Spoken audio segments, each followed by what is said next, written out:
helpful, but no one else has seen it apart from my editor, and I haven't read it to anyone. But some of it seemed particularly appropriate for tonight's lecture. So I thought I would start the lecture tonight by reading a little bit of it, and it's from a chapter. It's on the issue of sacrifice as such. This is Abraham and Isaac.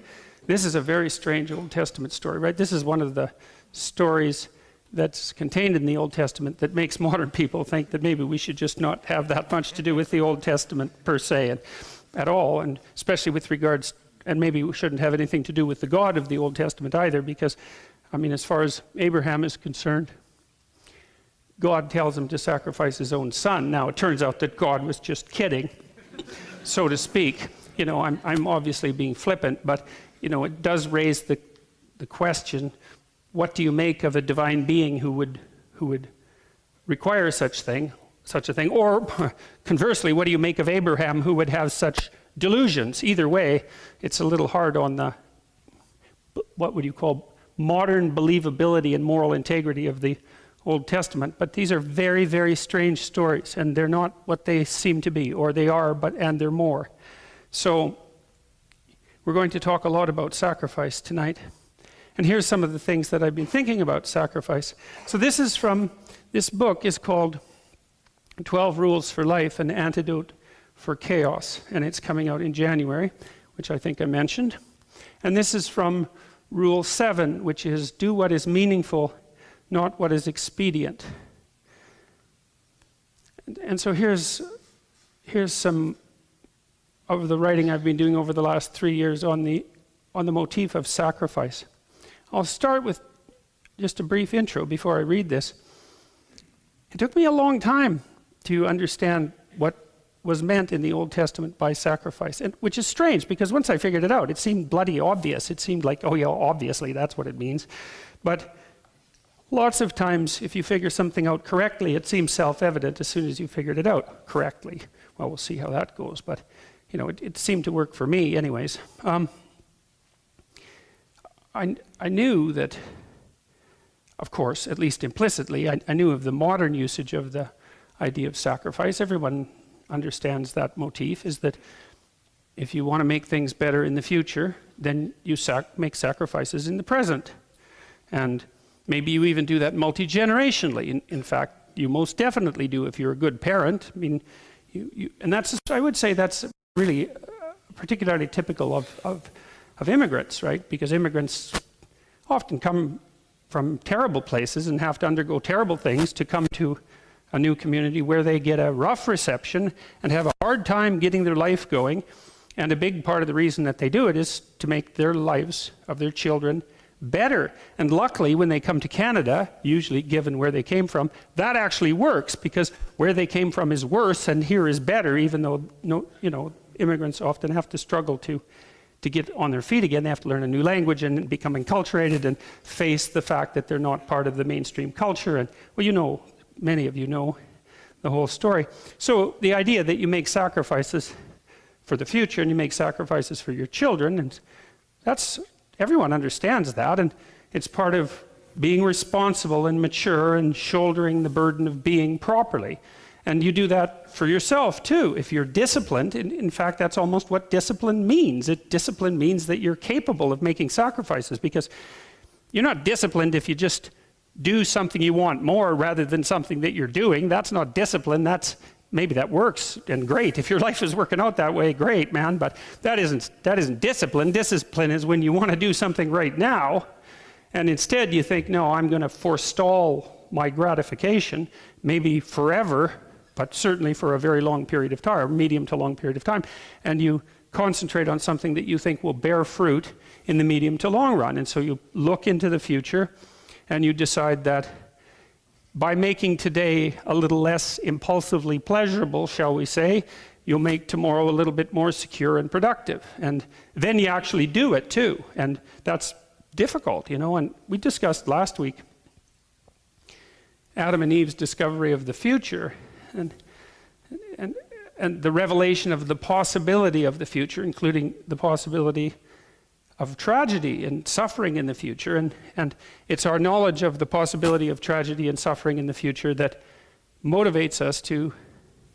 sacrifice in the present so that we can reduce the unnecessary anxiety and uncertainty and pain that awaits us. Now, that's a negative way of putting it. We're also doing it so that, we can have some joy and we can make life better and all of that, and that's not trivial. But the fundamental issue, especially once you have small children, this fundamental issue is to stave the suffering, the hell off, right? That's what you want to do. That's your primary moral obligation if you're a person who has if your eyes are open at all, that's your primary obligation.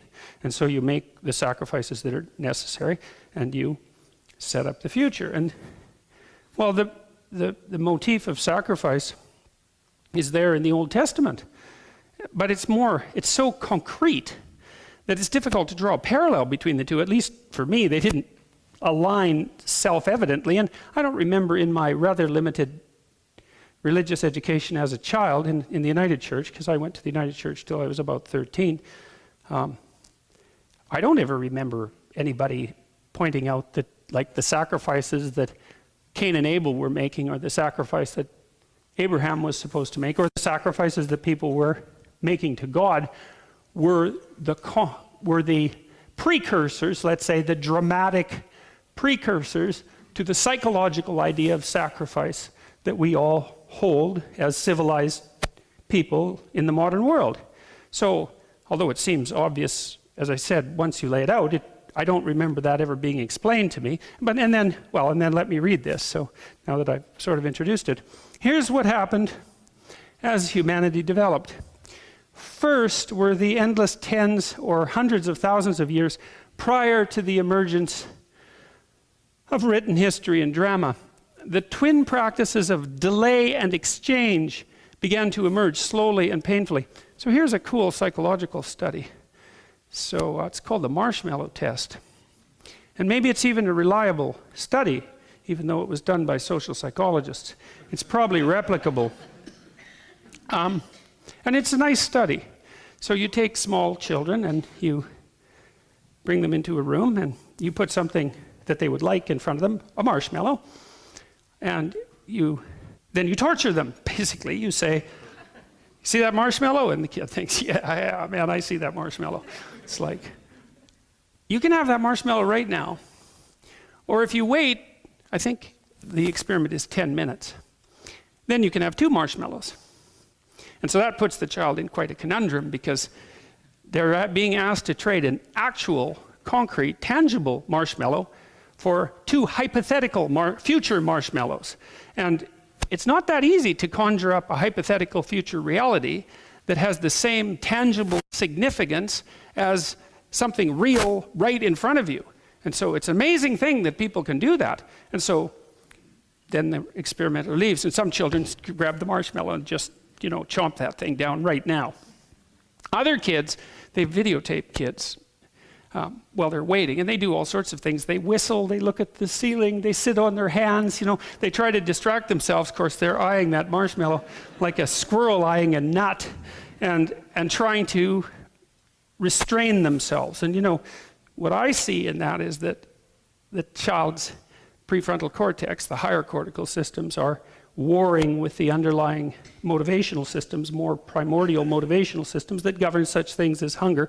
The hunger system, hypothalamic system, says, there is something sweet and fat right sitting there, right bloody now. Grab that thing and stuff it down now. And I'm sure many of you have a constant battle with your hypothalamus with regards to sweet and fat things, and often lose. So you can feel some sympathy for the child, and the hypothalamus has these tremendously powerful tendrils upward into the brain, into the parts that we would associate more with voluntary control. And the voluntary control centers have these little weak ribbons going down to control the hypothalamus. It's pretty obvious, if you know something about neuroanatomy, what part is actually in charge when the chips are down.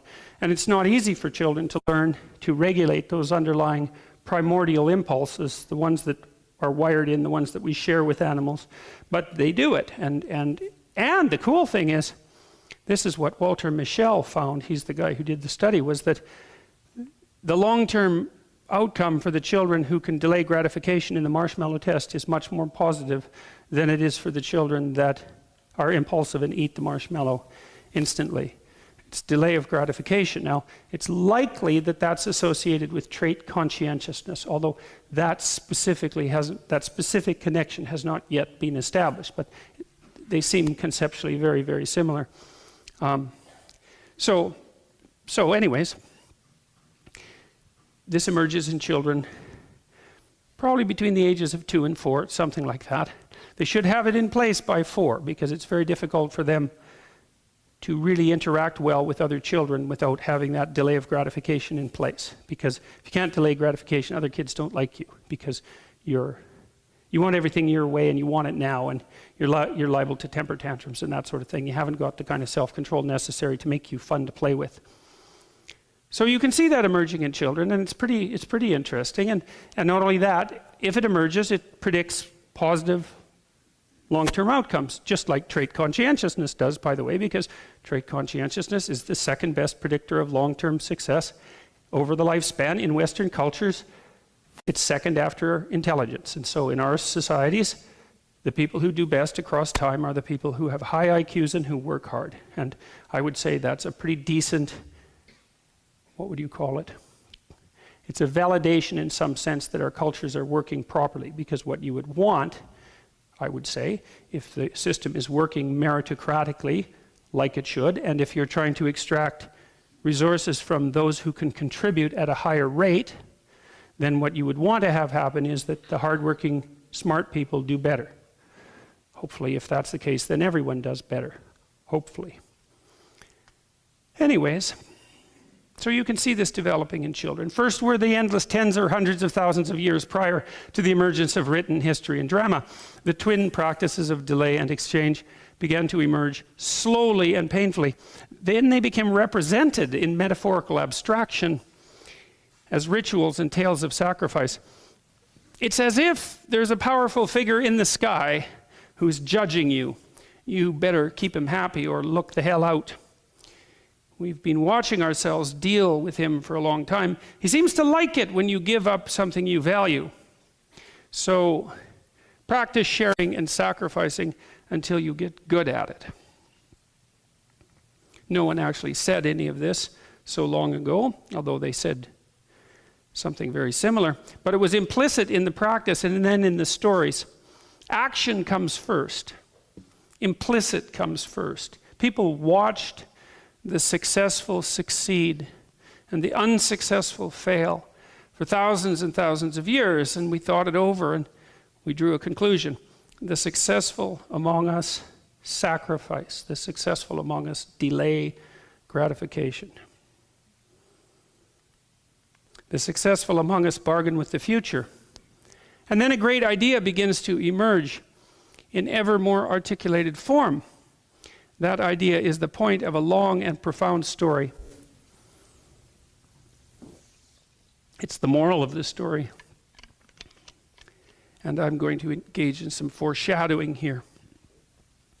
What's the difference between the successful and the unsuccessful?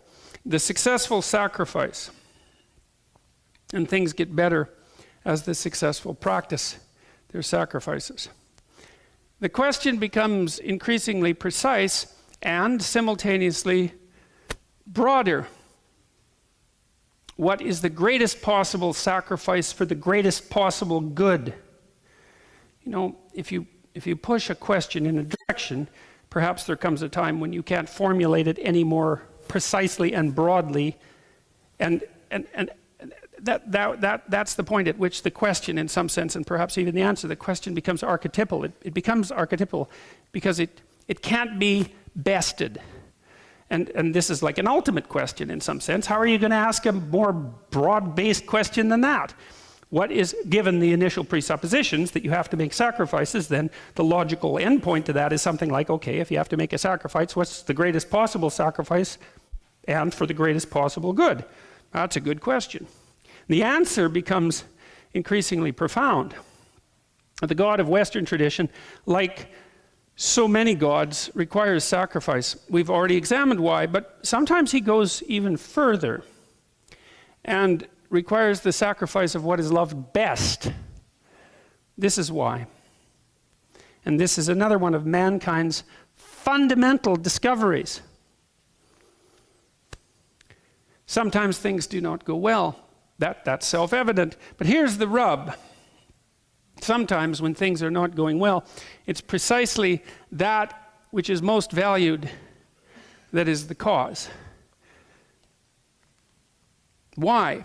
It's because the world is revealed through the template of your values. If the world you are seeing is not the world you want, therefore, it's time to examine your values. It's time to rid yourself of your current presuppositions. There's a famous experiment that I've alluded to a couple of times, I believe, in this lecture series, the invisible gorilla experiment. And in the invisible gorilla experiment, there's two teams of players, each with 3 members, one dressed in black and the other dressed in white, and each team is passing a basketball back and forth to the team members and milling about. You see a video of them doing so. They've basically filled the video screen, and the white team is passing a basketball to the white team members, and the black team is passing a basketball to the black team members. And your job, as far as the experimenter is concerned, is for you to count the number of times that the black team passes the basketball back and forth. So that's what you do. So now you have an ambition and an aim and a value. And the ambition and the aim and the value, they're all the same thing, and that is to perform well at the task. Now, the thing that's so cool about this, and this is really so cool, it's just unbelievable that this is the case. It's like a complete validation of a certain element of the Buddhist worldview. So they pass the ball for a couple of minutes, and then the experimenter says to you, how many? And you say 15, and because you're happy with yourself because you've been paying attention. And the experimenter says, yeah, that's right, or maybe not, maybe you missed one. And then the experimenter says, did you see the gorilla? And half of you say, what gorilla? Like, really?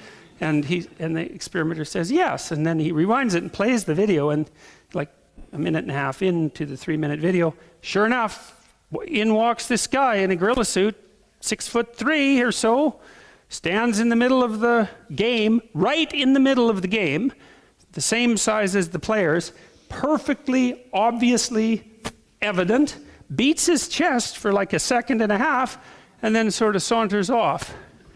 And half the people who watch the video don't see the gorilla, which is absolutely shocking. And what that means is that your ambitions blind you to the nature of reality. Now, they illuminate some reality, but they blind you to most of it. And that's fine, because there's not a lot of you in some ways. You're a very pinpoint thing, like a laser beam. And so you just can't be attending to everything all the time. But one of the things that you might ask yourself once you know that is that if you're suffering dreadfully, then one possibility is that you're so fixed on the point, the fact that you're so fixed on the point that you're fixed on might be integrally related to why things are going so catastrophically wrong. Now, perhaps not, because, there's a lot of arbitrariness about life. And perhaps you suffer even when you don't deserve to. That seems to happen in the book of Job, for example, because Job is a good guy, and God has a bet with Satan, which seems like another relatively nasty thing to do, to let Satan just torture him. And he does quite nicely, to see if he'll turn against God. And it seems like a rather playground sort of thing for God to engage in. But the point is that even in a document like the Old Testament, there's ample suggestion that sometimes people just get wiped out and hurt, even if they're living good moral lives, aiming properly and all that. There's an arbitrariness in life that's not eradicable. But it's possible that it's what you're clinging to that's hurting you. And it's even possible that it's the thing that you're clinging to the hardest that's hurting you the most. That could easily be someone you love. Like lots of times I see people in therapy and they're miserable for one reason or another. And sometimes it's because they have a very close relationship with a family member, and that just isn't working.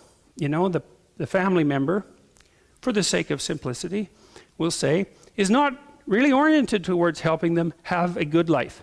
The family member is instead oriented towards making them as bloody miserable as you can possibly make anyone. And what would you say? Exploiting the bond between family members in order to enable that. And then sometimes the sacrifice that's necessary is either merely distancing yourself from that person, sometimes substantively, and sometimes seriously distancing yourself from them, like we don't talk anymore, ever. And so that's pretty damn rough, and it hurts and all of that, but it's a good example of the fact that sometimes in order to extract yourself from the miserable bit of chaos that you happen to be enmeshed in, you have to let go of what you love best. If the world you are seeing is not the world you want, therefore it's time to examine your values. That's really worth thinking about, because the alternative too is to curse fate, right? Because if it isn't you, and there's nothing you can do to change, there isn't something you're doing that's wrong, then it's fate itself, it's the world itself, it's other people, let's say, because they're a huge part of the world, or it's the nature of the world itself, or it's God himself in whatever form you either believe in or don't believe in, because it's fundamentally all the same in the sort of situation that I'm describing. So, and one of the things that's really interesting, and I mentioned this before about the Israelites in the Old Testament, is that they got this right. It's really something, because what happens to the Israelites over and over in the Old Testament is that they get all puffed up about how wonderful they are, and then they make moral errors because they're arrogant, and then God comes along and just cuts them into pieces for like generation after generation, and then they wobble back to their feet, but they always maintain the same attitude, which is, we did something wrong. We did something wrong. It's like an axiom rather than observation, is that if things are not laying themselves out for us as they should be, then we cannot curse God. We have to look to ourselves. Well, and you think, well, why not curse God? Because maybe it's his fault. And that's a really good question. And one of the things that I've tried to figure out over the last 30 years is, well, why not just curse God? Because there is this arbitrary element to existence, and we are vulnerable, and there is plenty of suffering, and things are unfair. Like, there's problems, right? There's injustice and unfairness and all of these things, and endless suffering. So why not just lay it at the feet of God? And whether God exists or not, in some sense, by the way, with regards to the metaphysics of this particular discussion, is not relevant. The point remains the same either way. And the answer is, as far as I can tell, that if you refuse to take on the responsibility yourself, and you attempt to lay it at the feet of either society or being itself, then you instantly start to act in a way that makes everything much worse, not only for you, but for everyone else, and maybe even for being itself. And so, no, it's not helpful. Now, if you decide that it's you've got the problem, maybe that's not even true. Like, maybe you are someone who's being tortured by the bet between God and Satan, and like, too bad for you if that happens to be the case. But it still seems to be the appropriate thing for a human being who's standing on his or her own 2 feet in a proper manner to take the responsibility on for themselves, regardless of the counter arguments that might be made against it. That's really something. It's time to rid yourself of your current presuppositions. I also think of that, it's a deadwood issue. One of the things you see with motifs like the phoenix. Remember when Harry Potter goes off to fight, he's like St. George, he goes off to fight the hell is that thing? The basilisk that turns you to stone when you look at it. It's a dragon for all intents and purposes. It's guarding a virgin. What's her name? It's not Virginia, it's close to that though. Ginevra, right, which is a variant of virgin and variant of Virginia. Well, when he gets bitten by the dragon and poisoned, that's the dragon of chaos, right? The thing that turns you to stone when you look at it. When he gets bitten by it, then he's going to die. And yeah, well, if you get bitten by the thing that turns you to stone when you look at it, if it bites you, man, if you're not dead, you're going to wish you are. It's one of the two. And then the phoenix flies in and cries tears into the wound, and that heals him. And the phoenix is the thing that allows the dead wood to burn off occasionally, let's say. Well, I think it's once every 100 years with a phoenix, and of course it's pretty dramatic. The whole damn bird has to go up in flames, and then there's nothing left but an egg. But there's a very serious message there too, which is that, you can compare yourself in some sense to forest fire, to a forest, and a forest has to burn now and then for the dead wood to clear so that the forest can actually maintain its continued existence. And if you stop the forest from burning for a prolonged period of time, which happened in the United States when they were trying to manage the forest fires too tightly, then all that happens is the dead wood accumulates and accumulates and accumulates and accumulates and accumulates until the whole damn forest is dead wood, and then lightning hits it and it burns so hot that it burns the topsoil off. And then there's nothing left, nothing grows. And so that's a good moral lesson, which is don't wait too long to let the damn dead wood burn off, Maybe a little self-immolation on a daily basis might be preferable to burning yourself all the way down to the bedrock, once every 20 years or so, because maybe there won't be anything left of you when you do that. And, that happens to people all the time. I've seen that happen to people many, many times.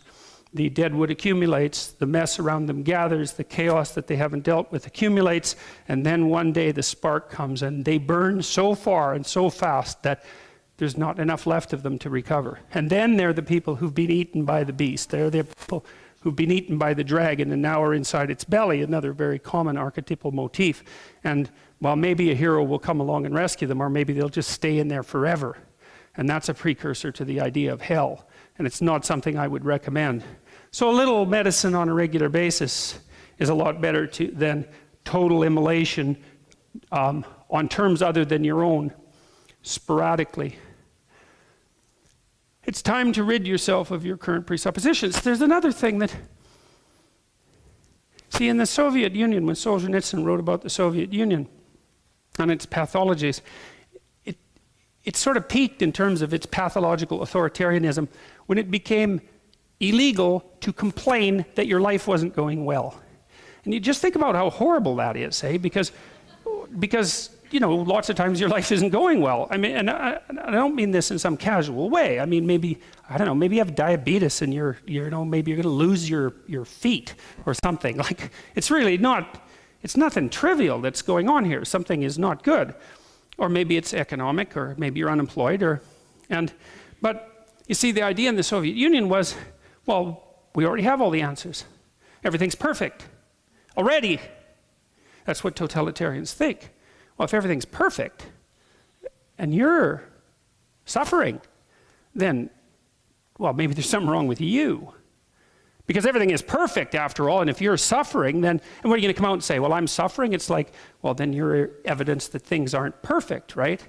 You're like a widow or an orphan in an Old Testament story, when the kings got too high and mighty, then they wouldn't pay enough attention to the widows and the orphans, and then the prophet would come along and say, those widows and orphans, they're a lot more important than you think they are, and if you don't pay attention to them properly, then things are going to fall apart around you in a way that you just can't even imagine.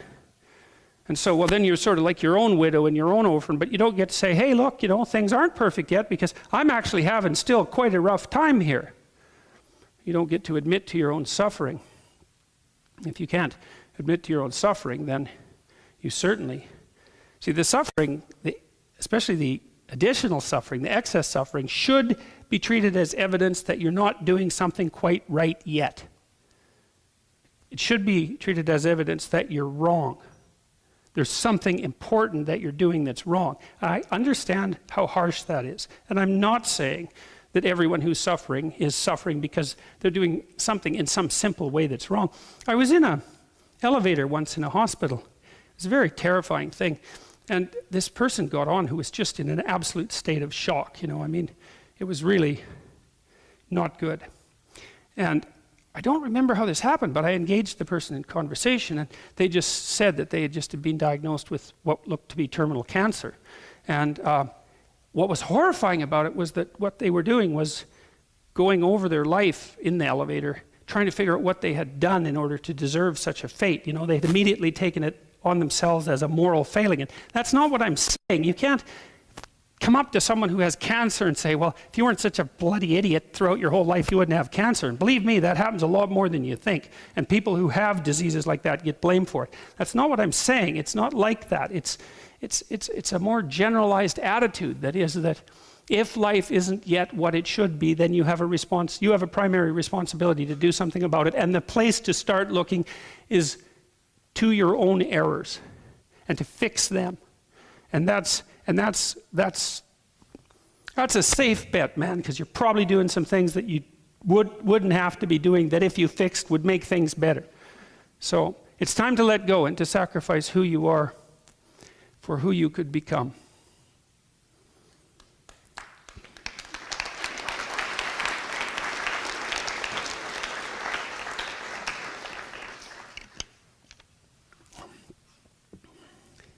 There's an old story about how to catch a monkey. In case any of you are interested in how to catch a monkey, now you're going to know how to do it. First, you have to take a large, narrow-necked jar, just large enough in diameter at the top for a monkey to put its hand inside. Then you have to fill it partway with rocks so it's too heavy for the monkey to carry. Then you scatter some treats near the jar to attract them, and you put some inside the narrow-necked jar. A monkey will come along, if you're lucky, and grab the, goodies, but he'll want the ones inside the jar too, so then put his hand in there and grab what's in there. And if you've set up your monkey trap properly, then he won't be able to get his hand out because he's got the goodies. Not without unclenching his hand, not without relinquishing what he already has. The monkey catcher can just walk over and just pick up the monkey, because the monkey isn't into the whole sacrifice thing, because he's just a monkey, And so you can catch him as a consequence of his own unregulated hypothalamic desires. And to be, what would you say, charitable to the monkey, if you put out candy or something like that. It's like, how often does a monkey get candy? He's probably a little more motivated than you are to not let go, but you get the point. The monkey catcher can just walk over to the jar and pick up the monkey. The animal will not sacrifice the part for the whole. That's actually a pretty good phrase, eh? It's the animal that will not sacrifice the part for the whole. Perhaps this story is apocryphal, but as an eccentric psychology professor once told me, fiction lies to you in the most truthful possible manner. Something valuable given up ensures future prosperity. Something valuable sacrificed pleases the Lord. Those are equivalent statements. One's more articulated, I would say that's the first statement, and the second one is more dramatic and more embedded in a collective religious dream, you might say. What's most valuable and best sacrificed? Well, obviously that depends on the culture and the time. What is at least emblematic of that? A choice cut of meat. Well, if you're a herdsman, for example, that's a big deal. Generally speaking, throughout human history, meat has been a very valuable commodity, as it is, by the way, among chimpanzees. Chimpanzees hunt. They like to hunt colobus monkeys. And, they'll basically start eating the damn monkey alive. They weigh about 40 pounds, despite the fact that the thing is screaming away. And that's pretty interesting, because one of the things it indicates is that male monkeys, male chimps, they're the ones that do the hunting, aren't really inhibited that much when they're in hunter mode by what you might describe as empathy. And there's certain elements of human behavior that are reminiscent of that. You see that sort of thing emerge now and then in human battlefields when groups of men seem to abandon all internal regulation whatsoever to a degree that makes you wonder if internal regulation even exists. Choice cut of meat. Well, meat's valuable, and there's a good document by Richard Wrangham, I think, a while back, a book about the human invention of fire, and I think I told you a little bit about this. Wrangham claimed that we invented fire, discovered fire, mastered it, maybe 2 or 3 million years ago. That's a long time, longer than people had thought, and that's what actually transformed us physiologically from our chimp-like ancestors into the sort of svelte creatures we are now, because it's a lot easier to digest cooked meat, and meat is a tremendous source of nutrition, energy, raw materials, all of that, especially if it's cooked. So meat's a big deal. Cooked meat is a big deal. And maybe it's a choice cut of meat, the kind you might offer to a guest if you're not I always say this wrong. Is it vegan? Vegan, or vegan. I always think vegan, but that's wrong. That's a star. Vega's a star, right? They're not like star creatures. They're yeah. Anyway, so, you might offer that, especially if a guest came to your abode and you were a herdsman. You might sacrifice a high-end animal and offer your guest a nice choice cut of meat, and that would actually matter. It would mean something from the best animal in a flock. What's above even that? Well, in terms of the thing you could sacrifice, well, your best animal, that's good. Well, how about you? How about your child? How about you? Well, that would be next on the hierarchy. It's kind of hard to get past that, right? And I think it's a toss-up whether the sacrifice is greater if it's you or if it's your child. I would say, being a parent, that it's greater if it's your child. Because I think most people who have established I hesitate to say proper, but I'm going to anyway, it's a proper relationship with their children. It's, if push came to shove, they'd take the bullet and let their kid go, live. The sacrifice of the mother is exemplified profoundly by Michelangelo's great sculpture, the Pieta. Mary is contemplating her son crucified and ruined, so that's his body after he's been crucified. It's her fault. It was through her he entered the great drama of being. So what's the meaning of this sculpture? It's a great sculpture. It's just an absolutely unbelievable sculpture. You just can't believe that someone could exist who could make something like, and of course it wasn't the only thing Michelangelo made, right? It wasn't like, that's it. It was something he just tossed off in a couple of months while he was doing other unbelievable things. But, you know, it's an object of contemplation, which is why it's in a great cathedral in a great city. It's an object of contemplation. And the idea is something like, well, what's the role of a mother if she's awake? I had a client come see me a while back, not very long ago. A woman who's about 30 and trying to make decisions about her life. And she was pretty career-oriented, and so I asked her about, although maybe having a bit of trouble with her career. I've seen this many, many times. So this is an amalgam. This is a story that's an amalgam. And I talked to her about the other elements of her life. It's like, well, you know, there's only 5 things you do in life, so you've got your career down. You know, what do you do outside of your career that's meaningful and engaging? How are things going with your family? It could be your family of origin, your siblings, whatever. Do you have an intimate relationship? And like, what's your plan for your own family? And apart from those 5 things, there's sort of something like, get some exercise now and then, don't eat too badly, and try to stay away from the drugs, you know. That kind of, and the crime, that kind of lays out life. And if you miss any of those 5 things, or if you do any of those other things wrong, then you're in trouble. And you can get away with missing a couple of them, but not all of them.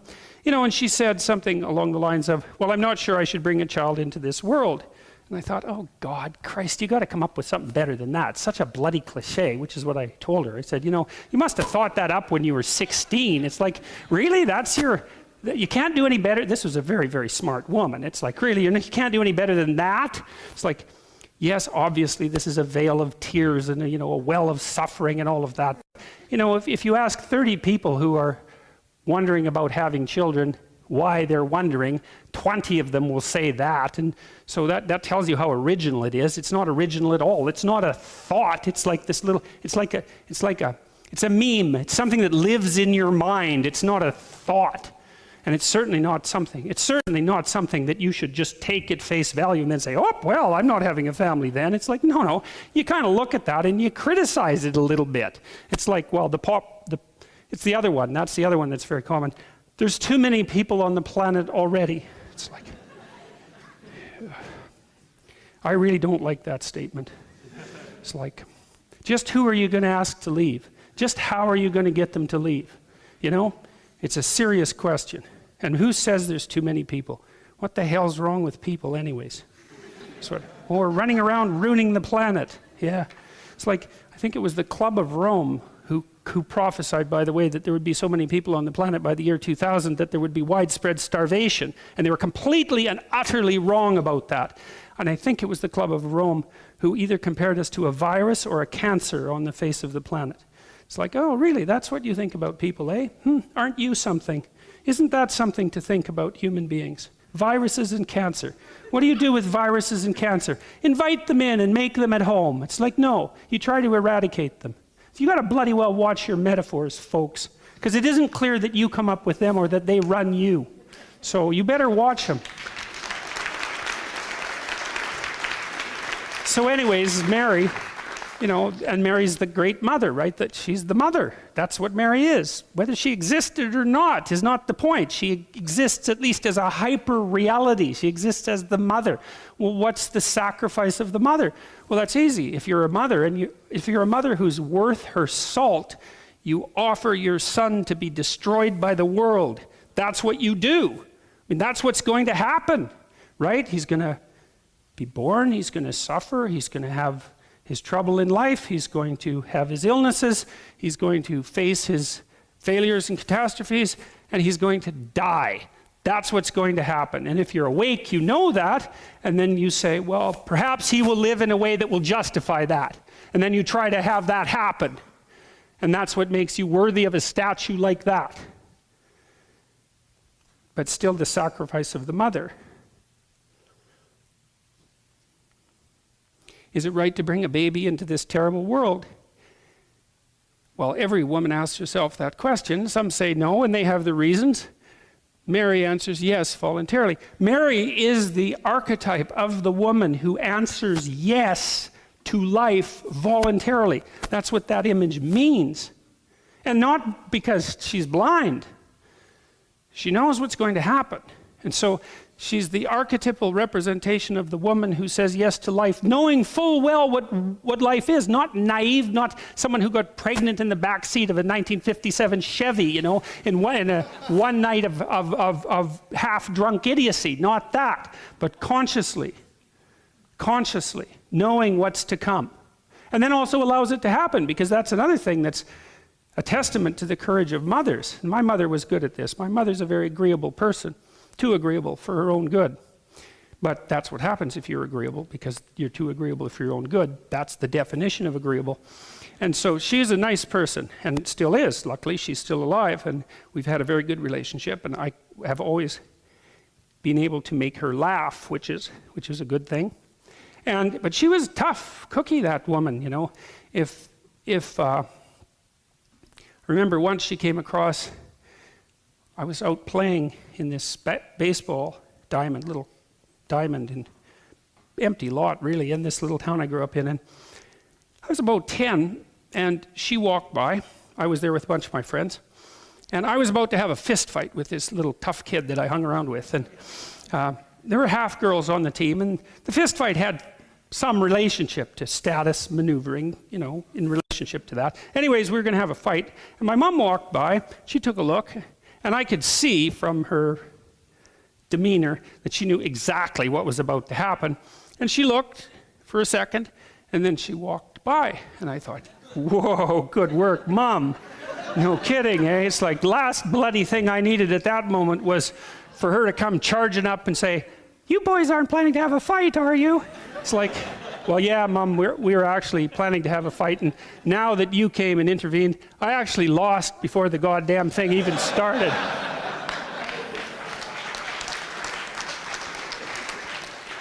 So 2 thumbs up for Mom. She was also the person that said, because I had some trouble with my dad when I was an adolescent. He had some trouble with me, so it was 50-50. That's for now. It's probably 70-30 with me on the 70 end of that being the trouble. And anyways, I left home when I was about 17, and she said something really interesting when I left home. She said, if it was too good at home, you'd never leave. I thought, hey, Mom, that's pretty good.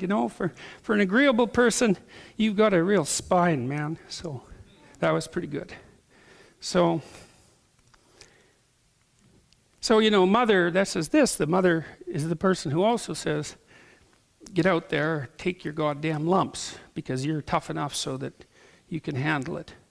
She doesn't say, you just stay down there in your bedroom brooding away because the world is unfair and treating you badly and your suffering is too much. She says, yeah, there's a lot of suffering out there, but you're a hell of a lot tougher than you think you are. So, in turn, Mary's son, Christ, offers himself to God so completely that his faith and trust in the world is not broken by betrayal, torture, or death. That's the model for the honorable man. So, you know, you have an interesting dynamic there. You have the woman who's willing to make the sacrifice, lays the groundwork for the son who is willing to make the sacrifice. That works out pretty nicely, and it's a good thing to know. In Christ's case, however, as he sacrifices himself, God, his Father, is simultaneously sacrificing his Son, right? That's one of the oddities of the Trinitarian model, is that God sacrifices himself to himself. Same thing happens in Norse mythology, right? Is it Norse? It's Zeus. Germanic mythology. Zeus sacrifices himself to himself. He actually hangs on a tree. He's actually wounded in his side. It's a very interesting parallel. But I think part of the idea is, well, the human race is trying to work out, well, what's the ultimate sacrifice? It's something like that, the ultimate sacrifice of value. Well, the passion story, and I told you I was foreshadowing, I'm bringing into consideration things we won't talk about for a long time, maybe not at all in this lecture series, I don't know, because I don't know how far I'll get, is that, well, there's a supreme sacrifice demanded on the part of the mother, and there's a supreme sacrifice demanded on the part of the son, and there's a supreme sacrifice demanded on the part of the father, all at the same time. And then that makes the supreme sacrifice possible, and hypothetically that's the one that renews. That's the sacrifice that renews and redeems. It's a hell of an idea, man. And the thing about it is that I don't know if it's true, but I know that its opposite is false. And generally the opposite of something that's false is true. Its opposite is false is because if the mother doesn't make the sacrifice, then you get the horrible Oedipal situation or something like that in the household, which is just its own absolute catastrophic hell. And if you want a really good insight into that, I would say watch the documentary Crumb, C-R-U-M-B. Man, that's been rated by some critics as the best documentary ever made, and it is some piece of work, man. It is the only thing I've ever seen that actually lays out the Oedipal catastrophe in its full nightmare. You know, so you could look at that.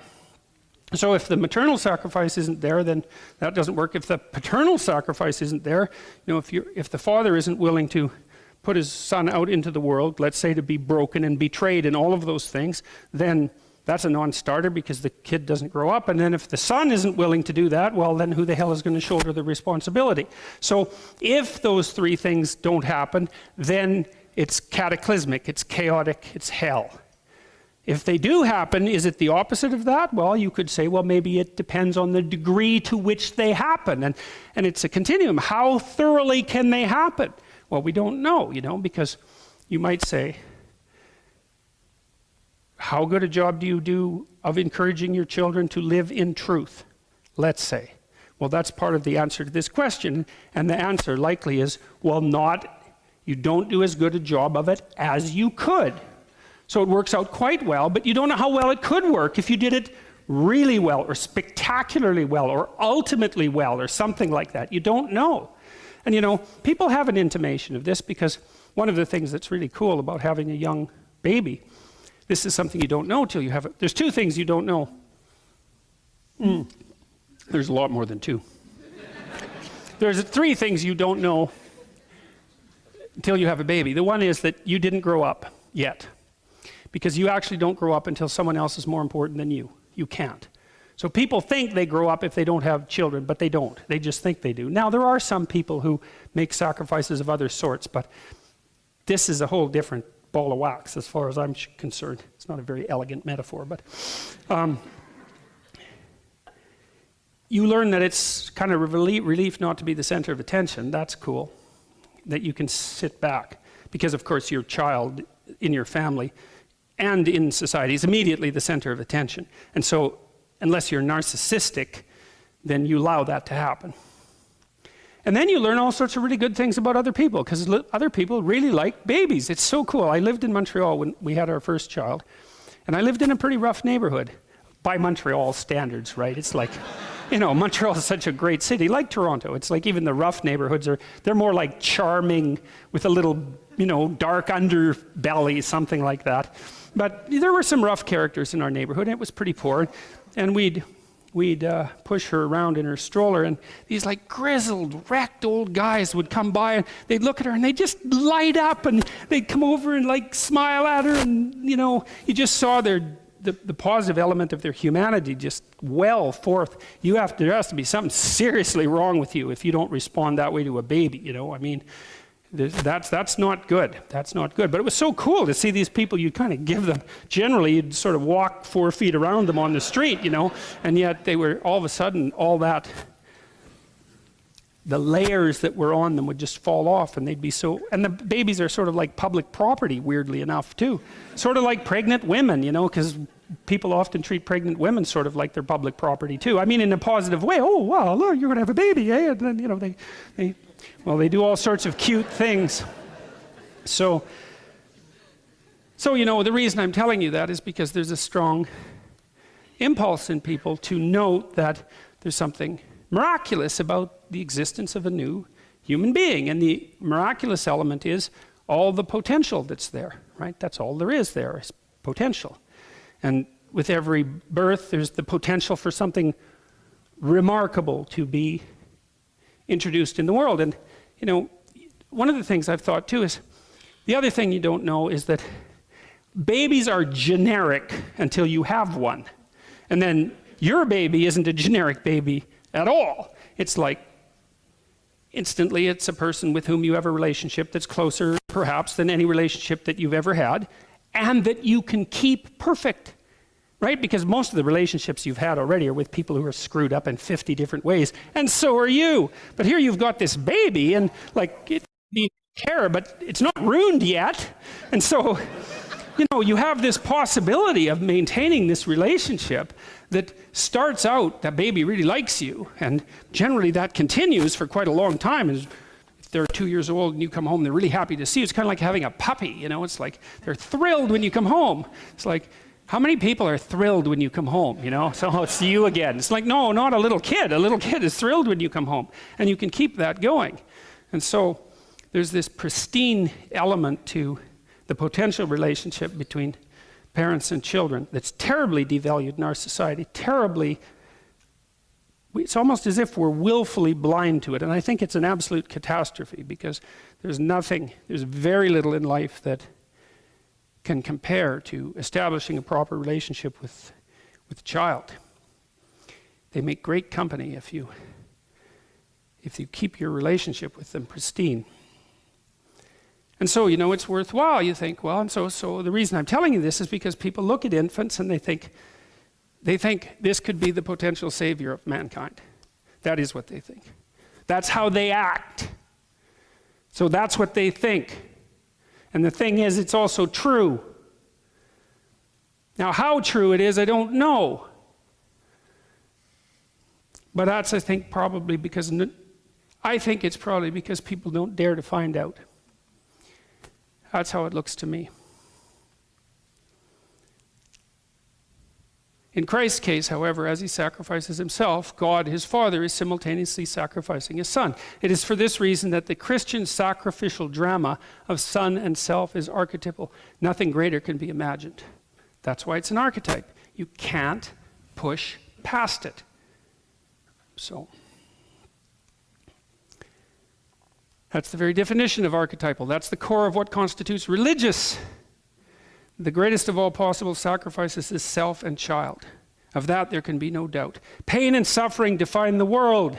Of that equally there can be no doubt. The person who wants to alleviate suffering, who wants to bring about the best of all possible futures, who wants to create heaven on earth, will therefore sacrifice everything he has to God, to life in the truth. So that's a page and a half from the book I'm going to release in January.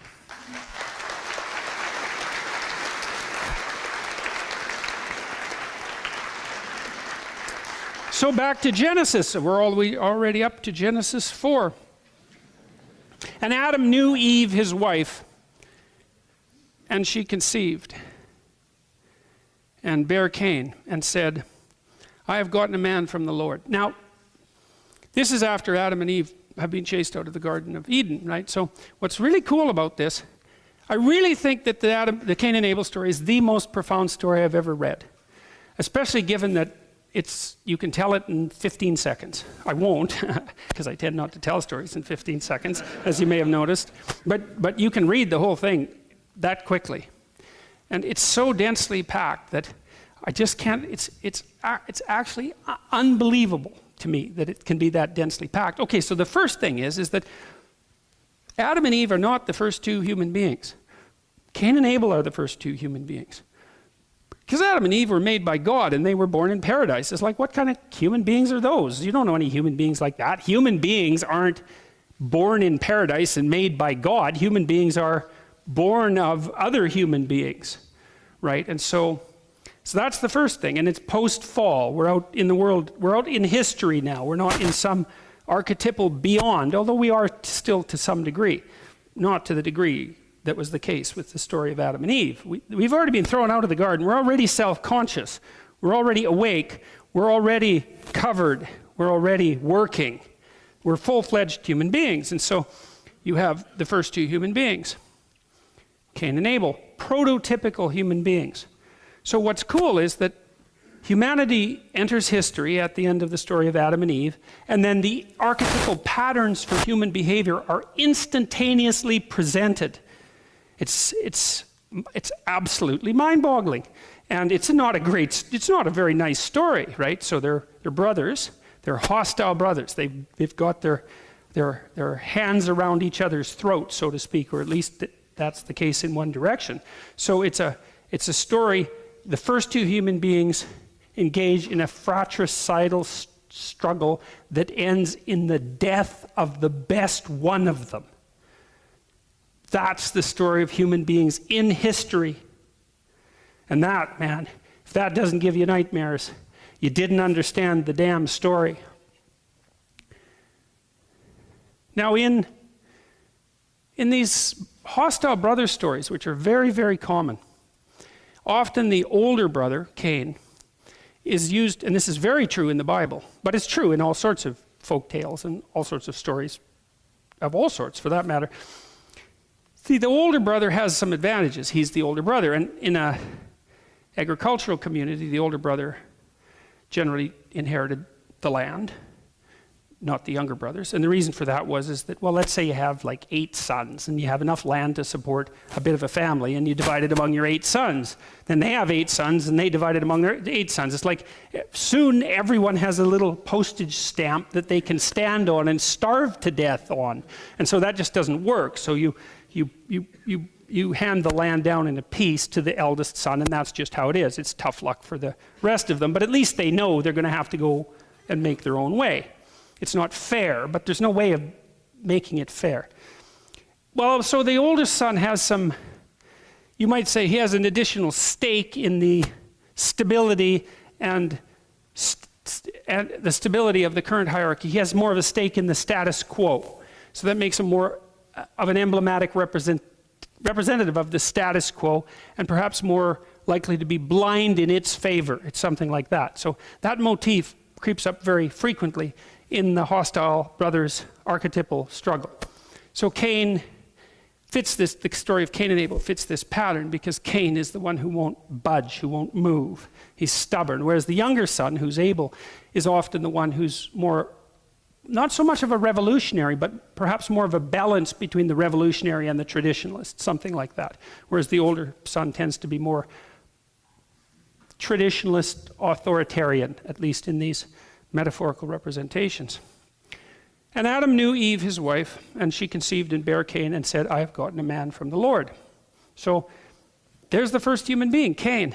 It's like I told you that the Mesopotamians thought that mankind was made out of the blood of the worst demon that the great goddess of chaos could imagine. Well, the first human being is a murderer, and not only a murderer of his own brother. And so, you know, Old Testament, that's a hell of a harsh book. And you might think, well, maybe that's a little bit too much to bear. And then you might think, yeah, and maybe it's true too. So that's something to think about. I mean, human beings, you know, like, they're amazing creatures. And to think about us as a plague on the planet is its own kind of bloody catastrophe. Malevolent, low, quasi-genocidal metaphor. But that doesn't mean that we're not without our problems. And the fact that this book that sits at the cornerstone of our culture would present the first man as a murderer of his brother is something that should really set you back on your heels. And again, she bare his brother Abel. And Abel was a keeper of sheep, but Cain was a tiller of the ground. There you see a very old representation. There's Abel there, and he's got his sheep up on the altar, and Cain is bringing a sheaf of wheat. And I don't know exactly what's happening here with the blood, or it's a ray, perhaps. It's something like that. But the overall impression of the image is that something transcendent is communicating with this sacrifice. And you see, you think, oh, how primitive, how primitive these people were sacrificing to their God. It's like, those people weren't stupid. And this is not primitive. Whatever it is, it's not primitive. It's sophisticated beyond belief, because the idea, as I already pointed out, is that you could sacrifice something of value and that would have transcendent utility. And that is by no means an unsophisticated idea. In fact, it might be the greatest idea that human beings ever came up with. It's an answer to the problem that's put forward in the story of Adam and Eve, right? Because we became self-conscious, and then we discovered the future, and then we knew we were going to die, and then we knew we were vulnerable, and then we became ashamed, and then we developed the knowledge of good and evil, and then we got thrown out of paradise. It's like, that's a big problem. So what the hell are you going to do about it? Well, sacrifice. That's the hypothesis. Well, that's a hell of a hypothesis, man. That's what we're doing. You made plenty of sacrifices, even to sit in this theater, and many people made plenty of sacrifices to have a theater like this exist. And many people made sacrifices so that we could actually freely engage in the dialogue that we're engaging in a theater like this. And so it's like all of this is built on sacrifice, and sacrifice bloody well better work, because we do not have a better idea. Sacrifice, what's the counter position? Murder and theft. So let's go with sacrifice, shall we? And perhaps we won't consider it so damn primitive, because it's not so primitive. And again, she bare his brother Abel, and Abel was a keeper of sheep, and Cain was a tiller of the ground. Now, some people have read into this the eternal battle between herdsmen and agriculturalists, which raged in the American West, for example, because the herdsmen liked to have their herds, sheep, cattle, go wherever they were going to go. And of course, the agriculturists, the farmers, like to have things fenced off. And the agriculturalists actually won in the final analysis. But anyways, Abel is a keeper of sheep. And that's interesting, because that makes him a shepherd. And I think that's part of the critical issue here, because a shepherd, I talked a little bit about shepherds before. If you look at Michelangelo's statue of David, which is another staggering work. I mean, that David, he's no trivial figure. And of course, it's David who slays Goliath, right? And Goliath is like the giant of the patriarchal enemy. It's something like that. And, Middle Eastern shepherds, they had to take care of sheep, and they're edible. And the lambs are very vulnerable. And there were lots of wild animals around. It wasn't like England in the 16th century. It was like there were lions, and you had a slingshot or a stick or some damn thing, and so your job was to keep the sheep organized and not let them be eaten by the lions alone. And so you had to have a clue and be tough and self-reliant and all of those things. You had to be tough and self-reliant. You had to be able to take care of a lot of vulnerable things. You had to be able to do it on your own.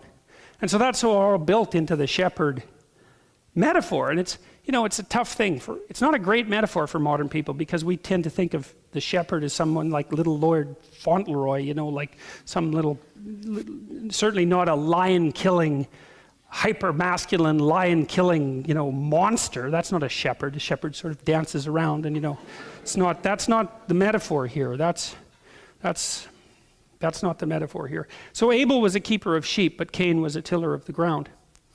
And in the process of time, it came to pass that Cain brought of the fruit of the ground an offering unto the Lord. Okay, so he's participating in this sacrificial ritual. And Abel, he brought of the firstlings of his flock and of the fat thereof. And the Lord had respect unto Abel and to his offering. Now you don't know why that is, and this is a built-in ambiguity, I think. Now, I think there's textual hints, but I'm not sure. Abel brought the firstlings of his flock and of the fat thereof. Okay, so what does that mean? Well, he brought it's a high quality sacrifice. You don't know that Abel's sacrifice is low quality, because it doesn't say, Abel brought God some wilted lettuce and then burnt it. He doesn't say that. But there isn't a sentence there that talks about how high quality Cain's sacrifice is. But in any case, the Lord had respect unto Abel and his offering.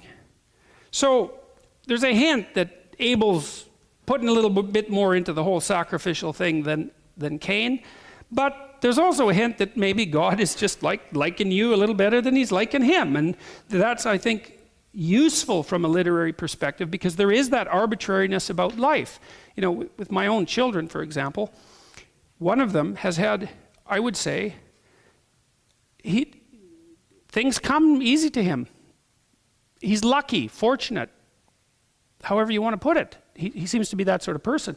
Whereas my other child is it's just like one horrible Job-like catastrophe after another. And it's so strange to see that, because as far as I can tell, the characterological differences are certainly not accounting for the difference in destiny. The one child who's had so much trouble, as a child, was just a wonderful child. So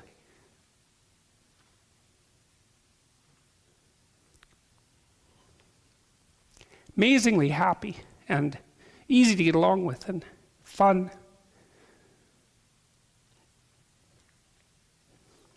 And they had a terrible time of it.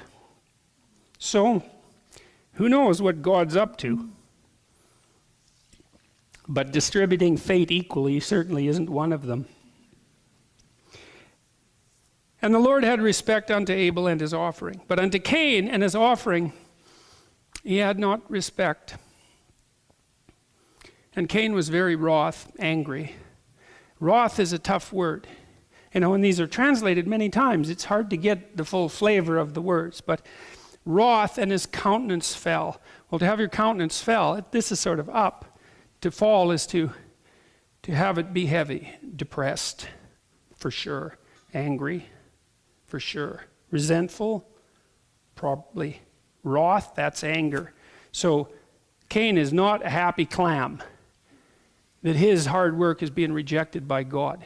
Now that's worth thinking about, really. Because you think about how human that story is, You're out there. Well, we could say you might be a useless character, and, you're whining about how catastrophic your life is, and it's pretty much obvious to everyone around you and you that it's your fault. You just don't try. You don't wake up in the morning. You don't get a job. You don't engage in things. You're cynical and you're bitter and you're angry, and you don't try to help the people near you, and you don't try to fix up your own life, and you don't take care of yourself, and and then things go wrong, and it's like, well, really, what do you expect? But that doesn't mean someone in that situation will just say, well, that's okay, I deserve it, and they'll be happy about it. They won't. They'll be absolutely bitter about it and angry. But put that aside for a moment. There are people who seem to struggle very forthrightly, let's say, and still have one catastrophe after another happen to them. And so there's no easy answer in this story. It's like you can fall afoul of God because your sacrifices are second rate, or you can just fall afoul of God and you don't know why. Well, tough luck for you. And then what happens in either case is exactly this, almost inevitably. Cain was wroth and his countenance fell. Well, you meet, people like this write to me all the time. I've seen many of them as clients.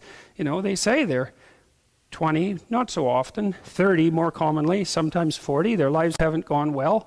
They're in a pit of despair of one form or another.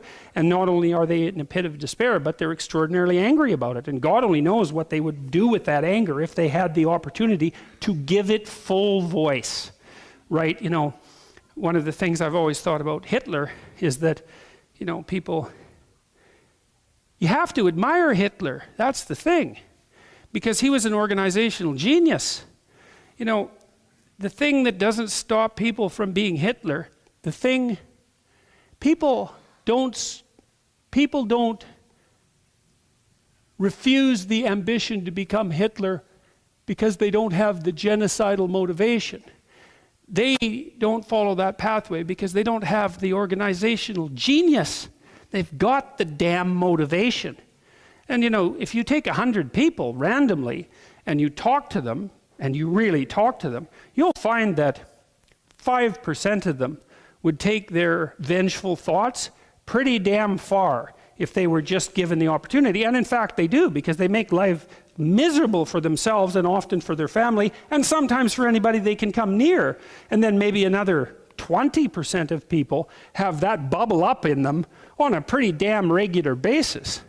So, you can have some sympathy for Cain. If you don't have any sympathy for Cain, then you're not. See, Cain and Abel also, they don't just represent two archetypal types of being. They represent, so it's not like you're Cain and you're Abel and you're Cain and you're Abel. It's like you're half and half and you're half and half and you're half and half. It's something like this. This is two different potential patterns of destiny. And you don't manifest one purely and the other zero. It's like it's like the line between good and evil that runs down the human heart. It's exactly the same idea. And maybe you're more like Cain or maybe you're more like Abel, but there's still a little Cain in you no matter how able you are. And maybe more than a little.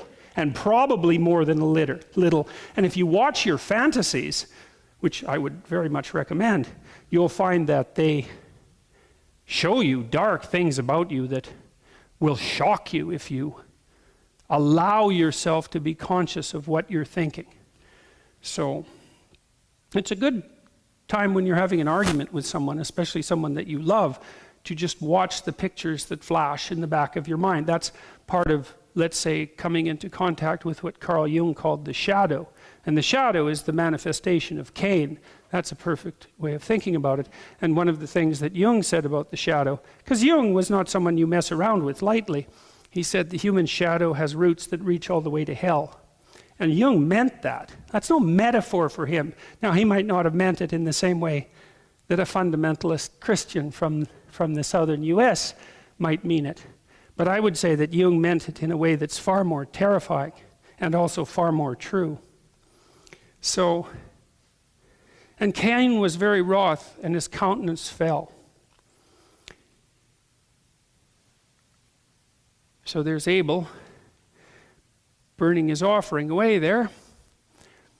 And he's in this sort of relationship with, let's call him the archetypal figure of culture, the archetypal father.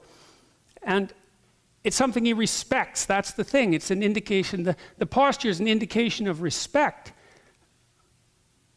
And then there's Cain in the background. You see, his face is in shadow, and he's jealous of what's happening here. And he's going through the motions, perhaps, and maybe God just doesn't like him. We don't know. But he's going through the motions, and he's not very happy about it. And that's actually a phrase that you could carve into many people's tombstones as an epitaph for their life, which would be, went through the motions but wasn't very happy about it.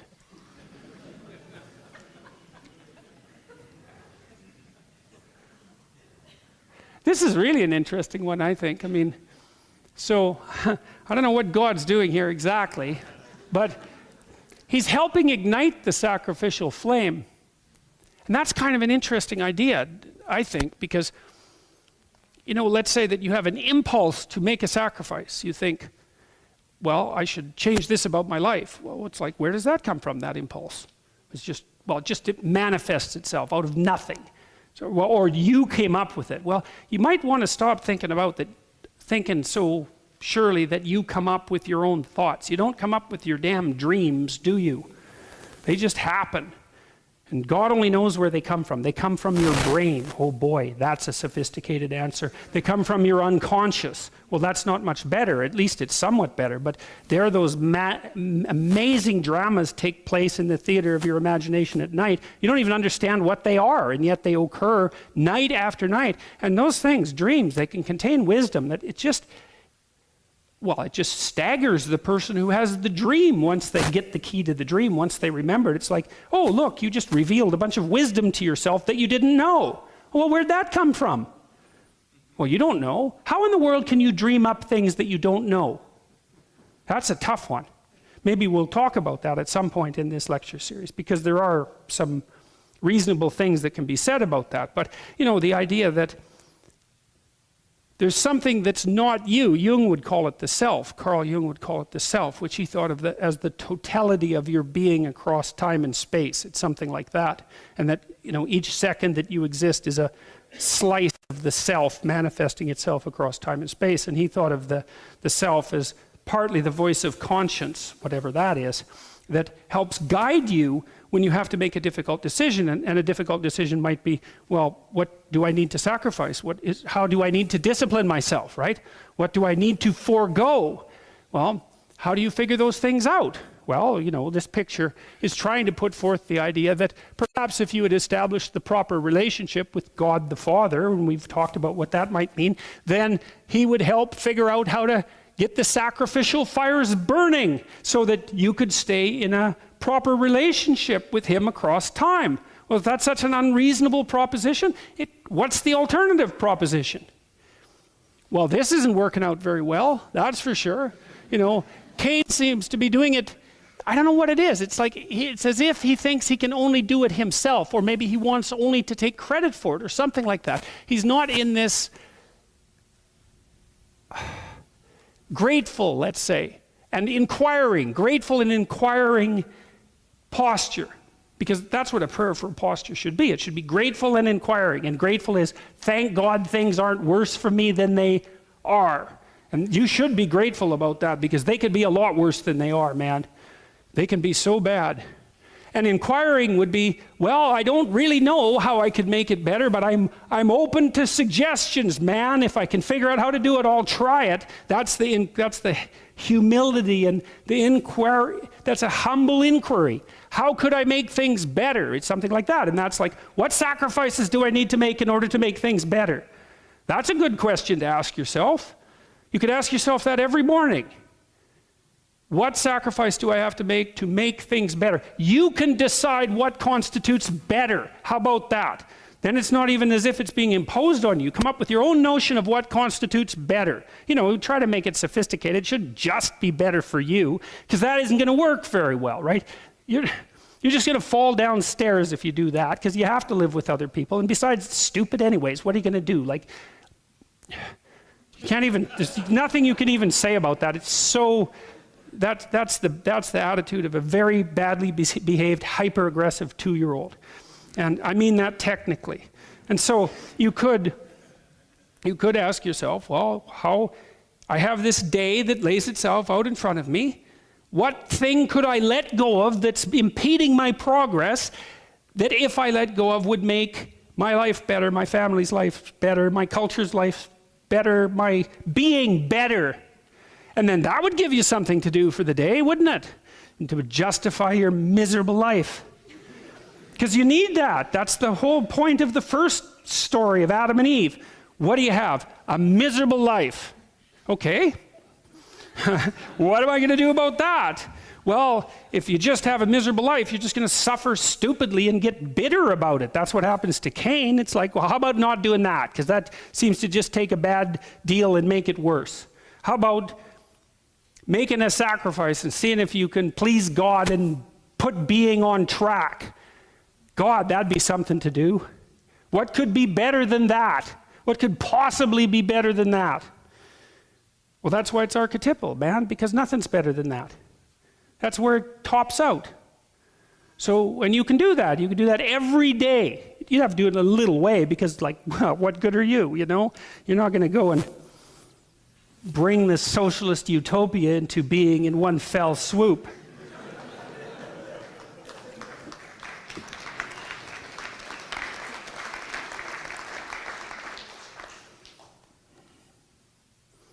You might also think that, one of the things Cain might figure out here, there's a couple of things that just aren't going right for him.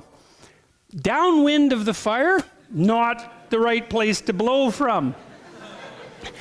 And the fact that he's enveloped in haze and smoke and breathing it in and the fire isn't burning might be an indication that he's doing something wrong.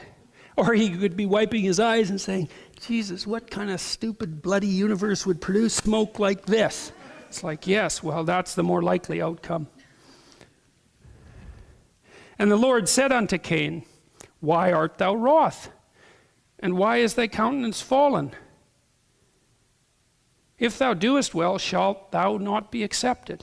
Now that's an interesting line, because, and I've looked at a variety of different translations of this 7th verse here, like a bunch of them, because the translation for that's a critical line, and the translation really matters. And so I'll tell you what I think the story is, what I've been able to figure out. And I'm sure I haven't got it completely right, but it's... So he asks, God says to him, if you do well, won't you be accepted? Well, there's a hint there, right? It's something like, well, things aren't going so well for you. So the first thing you might think is, you're not doing well. Well, does that mean you're not doing good? Does that not mean you're not acting properly? It means it's the hint, because God is suggesting that if you were doing it properly, you would be successful. I had a friend at one point who was a very bitter person.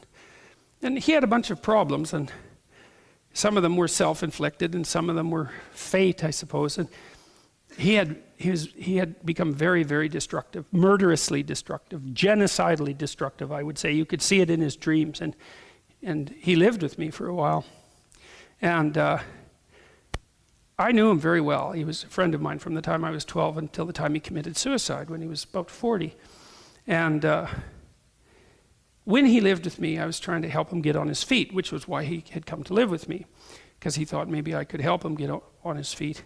And he could only take relatively low-level jobs, like he had some mechanical ability. He didn't get educated, although he's a very, very smart person. He probably had an IQ of about 135 or something like that. He was very smart, and so he was bitter too because he hadn't educated himself to the level that his intellect would have demanded.